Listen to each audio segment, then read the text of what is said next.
Welcome to the audio blog by Mentor Dolores. Why favoritism should be stopped in the workplace. There's a moment most employees remember clearly. The instant they realized the promotion, the project, or the benefit of the doubt was never really up for grabs. It had already been decided, quietly, long before the fair process even started. That moment doesn't just sting. For a lot of people, it's the moment they stop trying as hard, start updating their resume, or simply check out while staying in their seats. Favoritism is one of those workplace problems that almost every leader believes doesn't apply to them, and almost every employee has a story about experiencing it firsthand. That gap between self perception and lived experience is exactly why it deserves more attention than it usually gets. This isn't a minor culture wrinkle to smooth over with a values poster. It's a measurable, costly pattern that erodes trust, drives away talent, and damages the credibility of leaders who often have no idea it's happening. It's more common than most leaders think. Favoritism isn't a rare, isolated problem.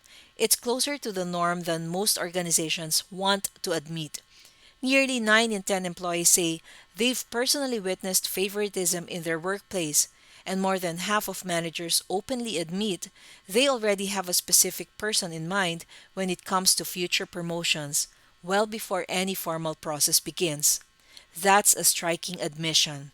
The outcome, in many cases, is decided before the process designed to ensure fairness even starts. What makes this especially difficult to address is that favoritism rarely feels like bias from the inside. It feels like trust, comfort, or good judgment.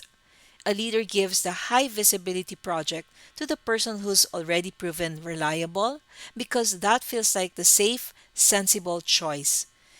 A leader spends more one on one time with a team member whose communication style mirrors their own because the conversation is simply easier. None of this registers internally as playing favorites.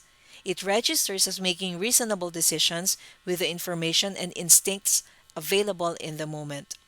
It registers as making reasonable decisions with the information and instincts available in the moment.